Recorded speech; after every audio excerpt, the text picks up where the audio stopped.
प्रसार कहते हैं, और इसका फार्मूला होता है दी गई संख्या का माध्य माइनस पद का होल स्क्वायर का सिग्मा होगा, है ना, और अपान जो है कुल संख्या होगा, है ना। जैसे आपने ये क्वेश्चन लगाया था कि इस क्वेश्चन का जो आपका प्रश्न निकला था वो कितना आया था आपका 4/9 आया था जी। कितना आया था ना 4/9 आया था। आपने सॉल्व किया था और ये पूरा क्लियर हुआ था कि कैसे आया था, है ना।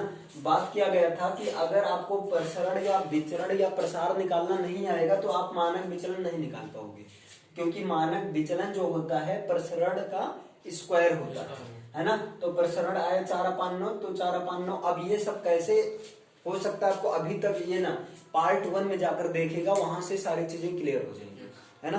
तो जैसा कि बात हुई थी, ये क्वेश्चन आपका मानक विचलन वाला पूछा जाता है, क्लियर है ना। ये क्वेश्चन आपका जो है पूछा जाता है, ऐसे क्वेश्चन दे देंगे, जैसे कुछ भी दे देंगे, जैसे ये क्वेश्चन दिया गया ऐसे दे देंगे। अब ये एक क्वेश्चन कौन सा था, अभी कौन सा क्वेश्चन था, अभी आप लोगों को बताया गया था 12, हाँ ये क्वेश्चन पूछा था 12, 21, 27, 32, 33, 35, 45, 47, 50, 55, 68।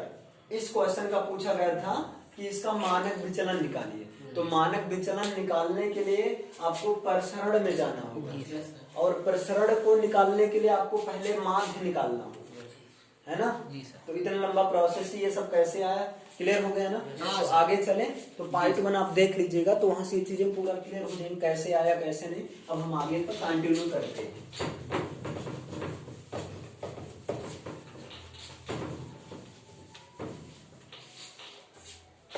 यहाँ पर क्लियर हुआ। देखिए ये आपने क्या आपने देखा कि मानक विचलन, देखिए ध्यान दीजिएगा, मानक विचलन को कहते हैं स्टैंडर्ड डेविएशन कहते हैं। क्या कहते हैं, स्टैंडर्ड डेविएशन कहते हैं, स्टैंडर्ड डेविएशन कहते हैं मानक विचलन को। देखिए ये पार्ट आपको तभी समझ में आएगा अगर आप पार्ट 1 देखेंगे तब, है ना, नहीं थोड़ा ऊपर से जा सकता है, क्लियर है ना। स्टैंडर्ड डेविएशन कहते हैं, इसको हम लोग डिनोट करेंगे SD से, है ना, शॉर्ट फॉर्म में SD से। आपने क्या देखा था कि SD इज इक्वल टू होता है प्रसरण का स्क्वायर रूट। तो अगर हम पूछ रहे हैं प्रसरण बराबर क्या हो जाएगा, है ना, तो प्रसरण को ही विचरण, इसी को प्रसार भी कहते हैं। तो प्रसरण बराबर हो जाएगा SD का होल स्क्वायर। भाई ये उधर जाएगा तो स्क्वायर में कन्वर्ट हो जाएगा, है ना। ये चीज याद रहेगा ना। जैसे हम पूछ लें अगर किसी संख्या का मानक विचलन 6 है, अगर किसी संख्या का जो SD का वैल्यू है 6 है, तो बताइए प्रसरण क्या होगा, तो बताइए प्रसरण क्या होगा या विचरण क्या होगा। तो आप कहोगे कि प्रसरण बराबर क्या होता है, मानक विचलन का स्क्वायर। तो आप तुरंत 6 का स्क्वायर कर दोगे और आ जाएगा 36, आंसर आ जाएगा। समझ पाए कि नहीं, है क्लियर है ना इतना। अच्छा बोलिए, अगर हम कह दें किसी संख्या का मानक विचलन 6.5 है, स्टैंडर्ड डेविएशन जो है आपका वो कितना है 6.5 है, तो उसका आप विचरण बताइए, उसका क्या बताइए, विचरण बताइए। तो विचरण आप क्या करेंगे, SD का स्क्वायर कर देंगे, मानक विचलन का स्क्वायर है, तो 6.5 का स्क्वायर करेंगे तो कितना आ जाएगा आपका, बताइए 42, 25 आ जाएगा, 42.25, ये आंसर हो गया। समझ में आया ये चीज, बोलो यहाँ तक क्लियर है ना, यहाँ तक क्लियर है। अब चाहे आप इसको प्रसरण बराबर ये बोलो, देखिए चाहे आप एक मिनट, चाहे आप प्रसरण बराबर बोलो मानक विचलन का स्क्वायर, है ना, चाहे आप जो है विचरण बराबर क्या बोलो मानक विचलन का स्क्वायर, चाहे आप प्रसार बराबर बोलो मानक विचलन का स्क्वायर, मतलब सबका मतलब क्या होगा, एक ही होगा। इस चीज को आपको याद रखना है, क्लियर है ना, इस चीज को आपको याद रखना है। जैसे अब यहाँ से एक क्वेश्चन आता है, ये चीज क्लियर हुआ ना, इसे लिख लीजिए, स्क्रीनशॉट ले लीजिए जल्दी से, चलिए इसे ले लीजिए। इसके बाद आ जाता है यहीं पर निकालने के लिए मानक विचलन गुणांक आ जाता है। इसके बाद का जो टॉपिक रहता है वो चीज आपका रहता है, क्या रहता है, मानक विचलन गुणांक होता है। क्या होता है भैया, मानक विचलन गुणांक पूछ लिया जाता है। तो सिंपल से देखो, मानक विचलन गुणांक का जो फार्मूला होता है वो होता है मानक विचलन अपान माध्य, Yes. मानक विचलन अपान माध्य। माध्य, है ना, मानक विचलन अपान माध्य और मल्टीप्लाई 100%, क्योंकि मानक विचलन गुणांक हमेशा परसेंट में है।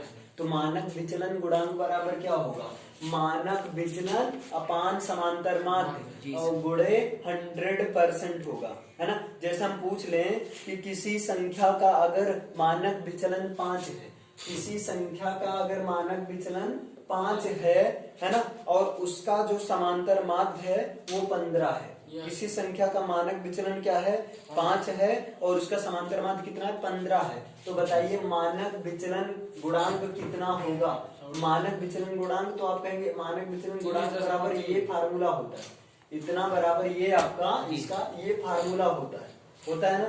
जब ये फार्मूला होता है तो मानक विचलन 5, समांतर माध्य 15 है, तो 5/15 गुणे 100% आप करोगे। 5 के 5, 5 के 15, मतलब कितना है 100/3%। तो 3 के 3, 3 त्रिकोण 33.33, मतलब कितना है 33.33% आपका आ गया मानक विचलन गुणांक। समझ में आया। मानक विचलन गुणांक कैसे निकालेंगे, देखो यहाँ पर ऐसे समझो, यहाँ पर समझना, मानक विचलन, ध्यान देना, मानक विचलन गुणांक बराबर होता है आपका यहाँ एसडी, एसडी का मतलब मानक विचलन, और अपान क्या होता है आपका समांतर माध्य। अपान क्या होता है, माध्य, माध्य मतलब समांतर माध्य, इंटू 100% होता है, इंटू 100% होता है, ये चीज होता है। अब जैसे मान लो जो भी संख्या हो, है ना, मान लो जैसे कोई संख्या दी गई हो 2 4 5 ऐसे, उसका समांतर माध्य आपका क्या हो, 5 हो, है ना।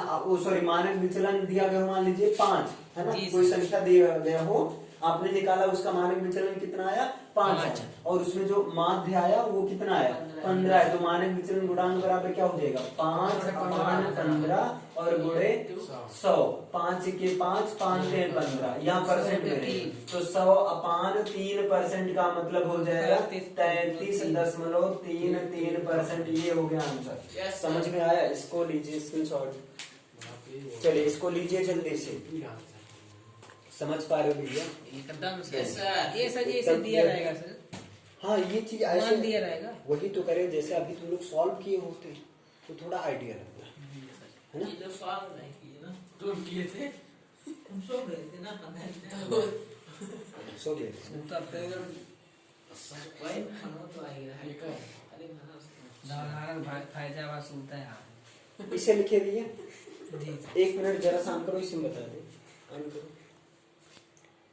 पहले आपको क्या करना है, पार्ट 1 देख लीजिए ताकि ये पार्ट 2 अच्छे से समझ में आ जाए, क्योंकि अगर आप पार्ट 1 नहीं देखेंगे तो पार्ट 2 समझ में आने वाला नहीं। अब मिलते हैं हम लोग पार्ट 3। क्लियर। तब तक के लिए भाई बाय, है ना।